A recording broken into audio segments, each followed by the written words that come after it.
नमस्कार साथियों, फोगाट गुरु जी के चैनल पर आपका हार्दिक स्वागत है। मैं अमरालाल कौशिक आपका हार्दिक अभिनंदन करता हूं। हम आज की मॉक टेस्ट सीरीज जो हमारी है उसको शुरू करते हैं। तो पहला क्वेश्चन हमारा है अशुद्धम क्रियापदम चिनुत। हमने इनमें से अशुद्ध क्रियापद जो है उसको बताना है। पचेयाताम, रमेयाताम, पठेयाताम या लभेयाताम। तो इनमें से हमारा कौन सा ऑप्शन करेक्ट होगा? पठेयाताम। की जो पचेयाताम है, रमेयाताम है, लभेयाताम है, ये सब क्या है? शुद्ध है। लेकिन जो पठेयाताम है वो शुद्ध नहीं है। तो यहाँ पर हमारा तीसरा ऑप्शन जो है वो सही हो जाए। अशुद्ध क्रियापद हमारा पठेयाताम होगा। अगला प्रश्न है भिन्न प्रकृति पदम चुनो। इनमें से भिन्न कौन सा है वो हमें चुनना है। हमें इनमें से भिन्न प्रकृति पद बताना है। हर्षचरितम, सौंदर्यनंदम, नैषधीयचरितम और बुद्धचरितम। कि हमने देखना कि इनमें क्या समानता है और क्या भिन्नता है। तो हमें यहाँ पर ये देखना है कि किसी भी आधार पर, कई बार ऐसे हमसे कई बार कवि से संबंधित पूछे जाते हैं, कई बार हमारी जो नाट्य विधा है उससे संबंधित हो सकता है कि कौन सा इनमें महाकाव्य है, कौन सा क्या। तो सबसे पहले हमें उसको अलग करना होता है। तो यहाँ पर अगर हम इसको एक ध्यान से देखेंगे तो कवि तो सभी के यहाँ पर रचयिता तो हैं। यहाँ पर अगर हम देखें जैसे सौंदर्यनंद और नैषधीय, ये बुद्धचरित है, तो ये सब तो एक हो जाएगा। लेकिन नैषधीयचरितम और हर्षचरितम इनमें देखें तो फिर वही भिन्नता आ जाएगी। तो यहाँ पर हम काव्य के आधार पर इसको अलग कर सकते हैं। जैसे कि जो सौंदर्यनंदम है, नैषधीयचरित है और बुद्धचरित है, ये काव्य विधा से, और ये जो है वो क्या है? एक आख्यायिका है। तो यहाँ पर हमारा हर्षचरितम जो है वो उत्तर हो जाएगा हर्षचरितम। इसमें देखिए अगर सौंदर्यनंद की अगर हम बात करें तो सौंदर्यनंद क्या है? इसमें कुल 18 सर्ग हैं और किसकी है? ये अश्वघोष जी की रचना है। और इसमें क्या वर्णन है कि सौतेले भाई जो नंद को उसकी पत्नी सुंदरी के प्रेम पास से मुक्ति हेतु बुद्ध का जो उपदेश है और दार्शनिक भावों का समावेश है। और इस ये जो महाकाव्य वो उच्च कोटि का है। और जो बुद्ध चरित है वो भी अश्वघोष जी की रचना है। इसके अंदर कुल 28 सर्ग हैं और इसमें से वर्तमान में जो कुछ ही उपलब्ध है और जो महात्मा जीवन की घटनाएं इसके अंदर वर्णित है, इसका जो चीनी और तिब्बती भाषा में भी अनुवाद है। और अगर हम नैषधीय चरितम की बात करें तो इसको हमें पता है ये किसका भाग है? बृहत्तरयी का भाग है। वो मैंने आपको बहुत बार बताया है। किशन, ठीक है, किरातार्जुनीयम, शिशुपालवध और नैषधचरित। और नैषधचरित किसकी रचना है? श्री हर्ष जी की रचना है। उसके अंदर कुल 22 सर्ग हैं।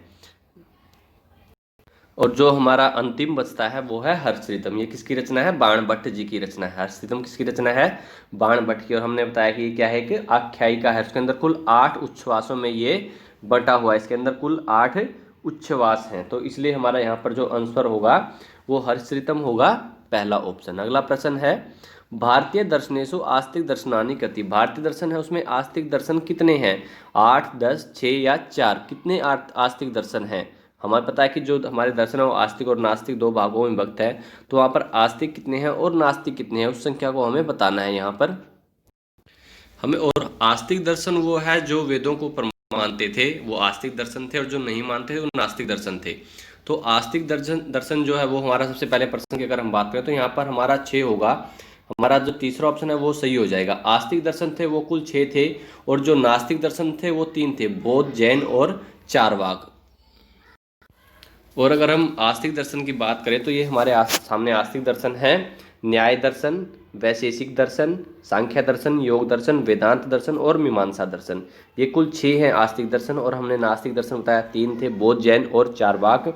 और इनको 6 मुख्य विभाग होने के कारण इसको षड दर्शन भी कहा जाता है। तो आस्तिक दर्शन जो कुल है वो 6 है और नास्तिक दर्शन है 3 है। आस्तिक है एक हम जैसे वर्तमान में प्रयोग करते हैं, जब हम विपरीतार्थक याद करते हैं तो आस्तिक और नास्तिक याद करते हैं। आस्तिक यानी कि जो भगवान में विश्वास रखता है, नास्तिक नहीं है। तो वही एक आधार यहाँ पर माने कि जो वेदों में को प्रमाण मानते थे वो आस्तिक से और आस्तिक थे, और जो नहीं मानते थे वो नास्तिक थे, इस तरह से। तो यहाँ पर हमारा जो होगा ऑप्शन 3 होगा 6। अगला प्रश्न है पदार्थ प्रधान है द्वंद्व है। कि जो द्वंद्व है उसमें कितने पदार्थ प्रधान होते हैं? उभय, उत्तर, पूर्व या अन्य। तो यहाँ पर हमारा कौन सा ऑप्शन सही होगा? कि जैसे हम जानते हैं कि जैसे हमारा जो अविभाव समास है, तत्पुरुष समास है, कि अविभाव में प्रथम पद प्रधान होता है, तत्पुरुष में द्वितीय पद, और द्वंद्व में दोनों पद प्रधान होते हैं। तो यहाँ पर हमारा उभय आंसर होगा दोनों, क्योंकि द्वंद्व में हमें क्या बताया है कि दोनों पद प्रधान होते हैं हमारे। तो वहाँ पर क्या होगा हमारा? द्वंद्व। अगला प्रश्न है पाणिनेय व्याकरण से भाष्यकार है क्या? पाणिनि व्याकरण के भाष्यकार कौन है? वरुचि, भर्तृहरि, पतंजलि और यास्क है। तो इसके भाष्यकार कौन है? पतंजलि। तो हमारा तीसरा ऑप्शन जो है वो सही होगा कि पाणिनि व्याकरण से भाष्यकार है क्या?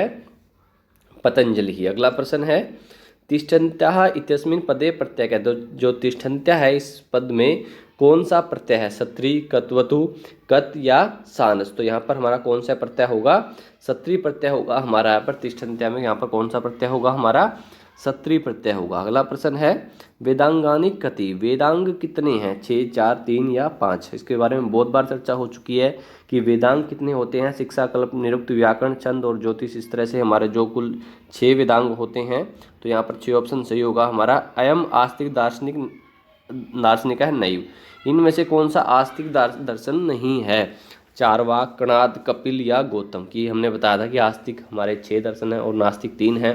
तो नास्तिक यहाँ पर हमारा आस्तिक दर्शन नहीं है, मतलब जो नास्तिक दर्शन है हमें वो बताना है। तो वो बौद्ध, जैन और चारवाक थे। तो यहाँ पर हमारा पहला ऑप्शन जो है वो सही हो जाएगा, चारवाक है। अगला प्रश्न है अधिष्ठः इत्यत्र प्रत्यय क्या है, कत, कत्वतु, सत्री या कत्वा। तो अधिष्ठः में कत प्रत्यय होगा, यहाँ पर हमारा पहला ऑप्शन सही है।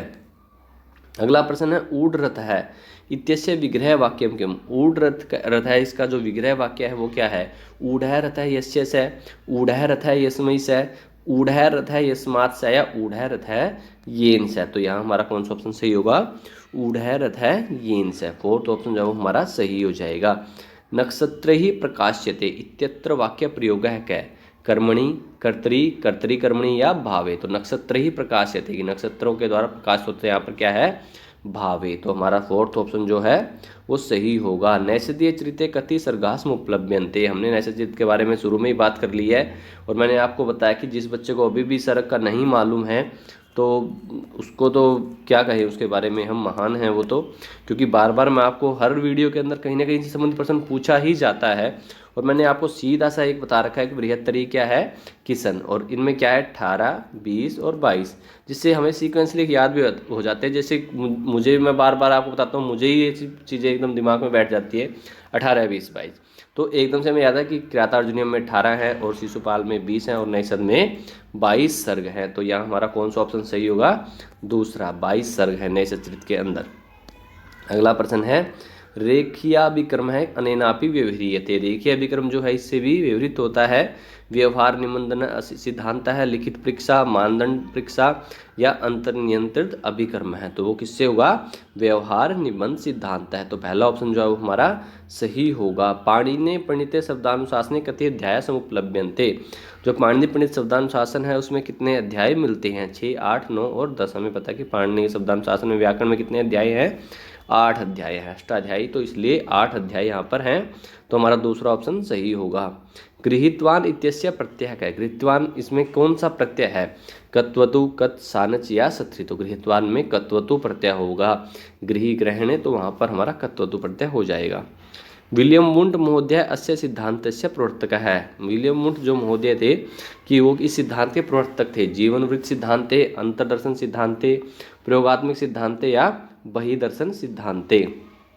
हमें पता है कि जो साइकोलॉजी की जो पहली लैब थी वो स्थापित की गई थी विलियम वुंट जी के द्वारा। कहाँ पर, वो लिपजिंग यूनिवर्सिटी विश्वविद्यालय में। ठीक है, तो वो उनका जो किस सिद्धांत के प्रवर्तक थे वो, तो वो प्रयोगात्मक सिद्धांत के प्रवर्तक थे। यहाँ पर हमारा तीसरा ऑप्शन जो है वो सही हो जाएगा, प्रयोगात्मक सिद्धांत। अगला प्रश्न है ऋणम कृत्वा घृतम पिबेत इति कस्य मतम। कि ऋणम कृत्वा घृतम पिबेत ये किसका मत था, चारवाकस्य, बोधस्य, न्यायिकस्य या जैनस्य। तो ये किसका, चारवाक का मत था ये। तो यहाँ पर हमारा पहला ऑप्शन जो है वो सही हो जाएगा कि ऋणम कृत्वा घृतम पिबेत, चारवाकस्य। अगला प्रश्न है नाट्यशास्त्रम केन विरचितम। नाट्यशास्त्र किसकी रचना है, भरत मुनिना, भासेन, व्यास मुनिना या भवभूतिना। तो नाट्यशास्त्र जो है वो भरत मुनि जी की रचना है। तो यहाँ पर हमारा पहला ऑप्शन जो है वो सही हो जाएगा। अगला प्रश्न है पंचम वेद है इति प्रसिद्धम इदम वाक्यम। कि पंचम वेद किसको कहा गया है, श्रीमद् महाभारतम, उपनिषद, श्रीमद् रामायणम या पुराणानि। तो हमें पता है कि महाभारत को 5वां वेद कहा गया है। यन्न हासी न तत्कवचित यत्न भारते न भारते। इस तरह से जो भी है कि जो यहाँ पर सब कुछ विद्यमान है, क्योंकि सबसे बड़ा महाकाव्य है, इसको 1 लाख श्लोक हैं इसके अंदर। तो इसको 5वां वेद भी कहा गया है, पंचम वेद है। किसको कहा गया है, श्रीमद् महाभारतम को। तो पहला ऑप्शन हमारा सही होगा। विनय महोदय से मूल देश है क्या। जो विनय महोदय है उनका मूल देश क्या है, सब साइकोलॉजी संबंधित प्रश्न है। तो हमें इनका पता होना चाहिए, रूस, अमेरिका, फ्रांस या जर्मनी। तो विनय महोदय कहाँ से है, फ्रांस से है। अगला प्रश्न है नागेशु, गोसु, तुर्गेशु तथा नरेशु इत्यस्मिन् वाक्ये नागेषु इति पदम कम सूचयति। किसको सूचित करता है ये? गजम को। नागेषु, हमें यहाँ नाग से सर्प से नहीं, देखो कंफ्यूज करने के लिए हमें दिया जाता है ऑप्शन, लेकिन यहाँ पर इसका आंसर क्या होगा? गजम। तो तीसरा ऑप्शन जो है वो सही हो जाएगा, गजम। अगला प्रश्न है, ईदृक् इति शब्दस्य अर्थ क्या है? ईदृक् का अर्थ क्या है? एतादृश है, तादृश है, सुदृष्ट है, एतादृश है या दूरदृष्ट, एतादृश है। तीसरा ऑप्शन जो है वो हमारा सही है, एतादृश है। ईदृक् ऐसा, एतादृश है ऐसा, ठीक है। अगला प्रश्न है, शिक्षणस्य मुख्योद्देश्यं वर्तते ज्ञान प्रदानम, पाठ्यक्रम पूर्णम, वेतन प्राप्ति या समयापनम। ये ज्ञान प्रदान करना है, पाठ्यक्रम को पूरा करना है, वेतन प्राप्त करना है, समय यापन करना है। ये तो ज़्यादा कन्फ्यूजिंग क्वेश्चन है ही नहीं है, क्योंकि हमें पता है कि इनमें सीधा एक ही हम इसको, कि ये ऐसा तो कोई लगा ही नहीं सकते हम इनमें से, तो हमारा ज्ञान प्रदान ऑप्शन जो है वो सही हो जाएगा। अगला प्रश्न है, पंचभूतेषु अयम न भवति। पांच भूत जो है हमारे कौन से? पृथ्वी जल तेज वायु, और पृथ्वी जल तेज अग्नि वायु और आकाश। तो उनमें से यहाँ पर कौन सा नहीं है? तो यहाँ पर वायु, तेज और पृथ्वी है पंच महाभूतों में, लेकिन आत्मा नहीं है। तो यहाँ पर हमारा ऑप्शन जो है वो क्या होगा? आत्मा। अत्र बालकस्य स्थानम मुख्यम तथा शिक्षकस्य स्थानम गौणम वर्तते। कि इसके अंदर बालक का स्थान मुख्य है तथा और शिक्षक का स्थान गौण है, तो वो कहाँ होगा? प्रकृतिवादी। वेद पुरुषस्य पाद रूपेण कह कम उपमीयते।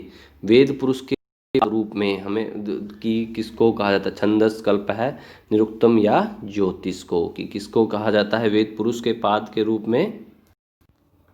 जो छंद है उसको वेद के पाद रूप में माना जाता है। कि ये सब क्या है? हमारे वेदांग हैं। ये सब क्या है? जैसे उसको सबसे पहले ही हमारी लाइन होती है, छंद है पादौ तु वेदस्य हस्तौ कल्पोत पठ्यते ज्योतिषामयनम चक्षु निरुक्तम श्रोत्रम उच्यते शिक्षा घ्राणम तु वेदस्य मुखम व्याकरणम स्मृतम तस्मात् संगम अदित्य ब्रह्मलोके महीयते। तो इससे हमें पता लग जाता है कौन सा हिस्सा किसको क्या कहा गया है। वहाँ पर हमें पता है कि हमारे कुल 6 वेदांग हैं। कौन कौन से हैं? शिक्षा, कल्प, व्याकरण, निरुक्त, छंद और ज्योतिष। तो इनमें से सभी को अलग अलग माना गया कि छंद है पादौ तु वेदस्य। जो हमारा सबसे पहला हमारा प्रश्न है उसमें ही हमारा सबसे पहली लाइन में ही उत्तर आ जाता है कि छंद क्या है? पादौ हस्तौ कल्पोत पठितो। कल्प क्या है? वो है हाथ। ज्योतिषाम नयनम, जो ज्योतिष क्या है? वो आंखें हैं। चक्षु निरुक्तम श्रोत्रम उच्यते, निरुक्त क्या है? जो कान है। शिक्षा घ्राणम तु वेदस्य, और शिक्षा क्या है? घ्राण है। और मुखम व्याकरणम स्मृतम, और मुख क्या है? व्याकरण है। तस्मात् सांगम अदित्य ब्रह्मलोके महीयते। तो यहाँ पर हमारा छंद ऑप्शन सही होगा। अगला प्रश्न है, छात्रेभ्यः बेसिक शिक्षा प्रदेयति केन उक्तम। कि छात्रों को बेसिक शिक्षा देनी चाहिए, ये किसने कहा था? राधाकृष्ण महोदय, महात्मा गांधी महोदय, रविंद्रनाथ ठाकुर, रविंद्रनाथ या विवेकानंद। तो किसका था बेसिक शिक्षा के बारे में? अगर जब में याद आता तो सबसे पहले एक नाम होता है महात्मा गांधी। तो सेकंड ऑप्शन हमारा सही हो जाएगा। अगला प्रश्न है, शंकराचार्य मतानुसारम अविद्या नाम किम। शंकराचार्य मत के अनुसार अविद्या क्या है? ईश्वर है, ब्रह्मा, माया या जीव है। तो क्या है अविद्या? तो वो है माया। साधु वाक्यम के, इनमें से सही वाक्य कौन सा है? मंदिरस्य प्रीतः भिक्षुकाः सन्ति, मंदिरम प्रीतः भिक्षुकाः सन्ति, मंदिरात् प्रीतः भिक्षुकाः सन्ति, या मंदिरे प्रीतः भिक्षुकाः सन्ति। हमें पता है कि प्रीतः के में कौन सी विभक्ति होगी? दूसरी विभक्ति। तो मंदिरम प्रीतः भिक्षुकाः सन्ति, दूसरा ऑप्शन जो है वो हमारा सही हो जाएगा, मंदिरम प्रीतः भिक्षुकाः सन्ति। शिक्षायाः मुख्यांगम वर्तते। शिक्षक है, छात्र है, पुस्तकम या विद्यालय। शिक्षा का मुख्यांग क्या है? तो वो है छात्र। तो यहाँ पर हमारा सेकंड ऑप्शन जो है वो सही होगा, छात्र। शिक्षायाः मुख्यांगम वर्तते छात्र है। मुद्रा राक्षसम इति नाटकस्य प्रणेता क्या? मुद्रा राक्षस जो नाटक है इसके प्रणेता कौन है? विशाखा दत्ता है, भास है, भवभूति या अश्वघोष है। तो मुद्रा राक्षस के रचयिता कौन है? प्रणेता कौन है? विशाखा दत्त है। अगला प्रश्न है, उद्धृति इति क्रियापदस्य धातुक है। उद्धृति धर हा या ध्रिय। तो उद्धृति में होता है ध्रिय, धारणे होती है। तो यहाँ पर हमारा फोर्थ ऑप्शन जो है वो सही होगा। अगला प्रश्न है, बौद्ध दर्शन से शून्यवादी संप्रदाय किम मतम अनुसरति। बौद्ध दर्शन का जो शून्यवादी संप्रदाय है वो किस मत का अनुसरण करता है? हीनयान, हंसयान, देवयान या रथयान। तो हीनयान का अनुसरण करता है। पहला ऑप्शन जो है वो सही होगा। कक्षायाम प्रवेश समय अध्यापकानां स्वभावः भवेत्। कक्षा के में प्रवेश करते समय अध्यापक का स्वभाव होना चाहिए विचारग्रस्त, प्रसन्न, दुखी या गंभीर। कैसा होना चाहिए? तो प्रसन्न होना चाहिए, क्योंकि हमें अगर साइकोलॉजी मनोविज्ञान के अनुसार अगर शिक्षक प्रसन्न है या उसमें विषय से पारंगत है तभी वह शिक्षण कार्य में समर्थ हो सकता है, तो उसको यहाँ पर हमारा प्रश्न विचारग्रस्त, ऐसा नहीं कि उसमें हम चिंता में किसी कक्षा में प्रवेश करें या दुखी हो या गंभीर दिखाई दें, लेकिन हमें प्रसन्न होना चाहिए। अगला प्रश्न है, रस ज्ञानम आहारोपी न रोचते, रत्नावली, शाकुंतलम, वासुदत्ता या कादम्बरी। तो क्या होगा, कादम्बरी। रस ज्ञानम आहारोपी न रोचते। नील मेघ है इत्यस्य विग्रह वाक्यम किम। नील मेघ जो है इसका विग्रह वाक्य क्या होगा। नीलः इव मेघ है, नीलो मेघ है, या नलः मेघ है इव, या नीलः मेघ है इव। तो इसका क्या हुआ यहाँ पर, नीलो मेघ है। पावलोव महोदयेन शास्त्रीय अनुबंधनस्य प्रयोगः सर्वप्रथम परीक्षणम कस्मिन् कृतम। सबसे पहले जो पावलोव महोदय ने शास्त्रीय अनुबंध प्रयोग है वो किस पर किया था। देखो सीधा सा याद है आपको, एक पहले बता देता हूँ, एक जनरली जो ट्रिक की बात है कि अगर हम जब याद करते थे तो पहले ये था पावलोव कुत्ता, थारंडाइक बिल्ली, मतलब इस तरह से पूरा एक ये था, ऐसा एक टेबल बना लें आप अपनी, जिससे आपको हर एक का याद रहे किसने किस पर प्रयोग किया। तो पावलोव कुत्ता, और जो गेस्टाल्टवादी चिंपैंजी, इस तरह से हमने पूरा मतलब वो किया हुआ था। कोशिश करूँगा मैं अगली वीडियो में आपके सामने पूरा वो टेबल रखें बनाकर अच्छे से, जिससे कि हमें एकदम से देखते याद है। जैसे मैंने कहा पावलो कुत्ता, तो सीधा सुन के, विडाले कपोते या मुस्के, तो सुन के पहला ऑप्शन हमारा सही हो जाएगा एकदम से उसी समय। तो हमें ऐसी टेबल हमारे सामने होनी चाहिए हमेशा, कि क्योंकि हमारे जो मुख्य जो साइकोलॉजिस्ट है, मनोवैज्ञानिक है, वो 4-5 ही हैं, और उन्हीं के 4-5 के प्रयोग हैं, तो उनको हमें आमने सामने रखकर ऐसे याद कर लेना चाहिए। अगला प्रश्न है, वृद्धि राधेच संज्ञा विधायकम सूत्रम किम।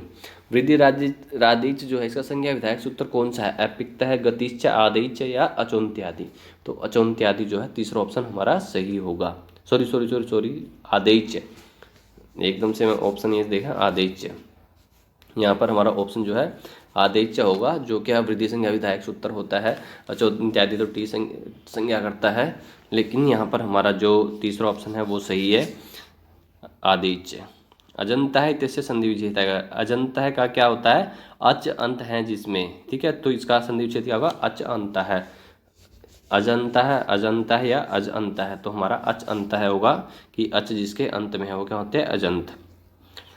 वेद त्रयी क्या है, सामवेद, अथर्ववेद, यजुर्वेद। देखो वेद त्रयी से संबंध सीधा सा है, कि जिसके अंदर हम अथर्ववेद को नहीं गिनते हैं वो हमारी वेद त्रयी कहलाती है। हमारे जो 4 वेद हैं, चारों वेदों में से हम अथर्ववेद को वेद त्रय के अंदर नहीं गिनते। देखो हमें वेद के नाम है चारों, लेकिन अथर्ववेद यहाँ पर है तो ये नहीं होगा। यहाँ पर सकल यजुर्वेद दिया गया है, ये नहीं होगा। ये भी अथर्ववेद है यहाँ पर, तो ये हमारा ऑप्शन सही है, क्योंकि देखो इसमें सकल यजुर्वेद है, कन्फ्यूज़ करने के लिए हमें दिया गया है, लेकिन सकल यजुर्वेद का भाग है, ना कि खुद में एक वेद है अलग से। तो यहाँ पर हमारे नहीं करेंगे इसको, ये हमारा ऑप्शन सही होगा 4th। अगला प्रश्न है, पुरुष सिंह इत्यत्र समासक है। पुरुष सिंह इसमें कौन सा समास है, यहाँ पर द्वंद्व है, कर्मधारय, बहुव्रीहि या तत्पुरुष है। तो यहाँ पर हमारा कर्मधारय समास होगा, सेकंड ऑप्शन हमारा सही हो जाएगा, कर्मधारय। अगला प्रश्न है, एजुकेशनल साइकोलॉजी इति पुस्तकम केन लिखितम। जो एजुकेशनल साइकोलॉजी है वो पुस्तक किसके द्वारा लिखी गई थी, टाइडमैन वरेन, सिगमंड फ्राइडेन, थारंडाइक वरेन या स्प्रियमैन। तो जो थारंडाइक की पुस्तक थी एजुकेशनल साइकोलॉजी, जो बहुत बार पूछी जाती है, सभी हमारे शिक्षा संबंधी जो भी परीक्षाएं होती हैं उन सब में पूछी जाती है एजुकेशनल साइकोलॉजी, तो ये थारंडाइक जी की पुस्तक है। साधु वाक्यम किम, इनमें से सही वाक्य कौन सा है, छात्रैः विद्यालयं गम्यते, छात्रे विद्यालयः गम्यते, छात्रैः विद्यालयः गम्यते या छात्रैः विद्यालयं गम्यते। तो यहाँ पर हमारा कौन सा सही होगा, छात्रैः विद्यालयं गम्यते। तो यहाँ पर हमारा पहला ऑप्शन जो है वो सही हो जाएगा, छात्रैः विद्यालयं गम्यते। विघ्न भयेन कहीं न प्रारभ्यते, मध्यमयी, निश्चयी, मूर्खई या उत्तमयी। तो उसका ऑप्शन क्या होगा हमारा, निश्चयी। स्वयं अन्वेषण विधि नामांतरम वर्तते, समीक्षण विधि, समूह चर्चा विधि, परियोजना विधि या ह्यूरिस्टिक विधि। तो वो कौन सी होगी, ह्यूरिस्टिक विधि। स्वयं अन्वेषण विधि क्या है, ह्यूरिस्टिक विधि। 4th ऑप्शन हमारा सही है, ह्यूरिस्टिक विधि। देखो ये जो प्रश्न पूछे जा रहे हैं स्पेशली हमारे नेट के अंदर जो फर्स्ट पेपर हमारा होता है उसमें यही प्रश्न पूछे जाते हैं हमसे, तो इन प्रश्नों को भी ध्यान से देख लें, कहीं आप ऐसा ना हो कि आप समझें कि हम विषय संबंधित नहीं चल रहे हैं। तो ये हमारे विषय से ही संबंधित, चाहे वो हमारा कोई टेट एग्जाम है या कोई टीजीटी पीजीटी कोई भी भर्ती एग्जाम है, साइकोलॉजी हमारे हर पेपर में पूछी जाती है, तो ये साइकोलॉजी संबंधित ही प्रश्न है। कृतार्जुनीय कथि सर्गा, देखिए वही दोबारा से आपके सामने है प्रश्न जो बार बार रिपीट हो रहे हैं। देखिए एक प्रश्न एक ट्रिक से हम इस पेपर के अंदर 4 प्रश्न हम कर चुके हैं। तो कृतार्जुनीय में कितने सर्ग हैं, एक प्रश्न मैं आप लोगों के लिए छोड़ रहा हूँ और आपसे यही कहूँगा कि जो ट्रिक मैंने आपको बताई है वो ट्रिक किससे संबंधित है, उसमें कौन सी पुस्तकें हैं और किस पुस्तक में कितनी सर्ग हैं और किसकी रचनाएं हैं, वो आप मुझे बताइए। और उस ट्रिक को जरूर लिखें जिससे मैं आपको समझूंगा कि आपने वीडियोस को देखा है ध्यान से और आपको पता है। ये प्रश्न मैं आंसर नहीं करूंगा, इसको आप लोगों के लिए छोड़ रहा हूँ। ऋग्वेद ऋत्विकः का अस्ति, ऋग्वेदस्य ऋत्विकः का अस्ति, सॉरी ये ऐसे उद्घाता, होता, ब्रह्म या अध्वर्यु। तो इसके क्या ऋत्विक कौन होंगे? होता। हमें पता है कि होता, अध्वर्यु, उद्घाता और ब्रह्म।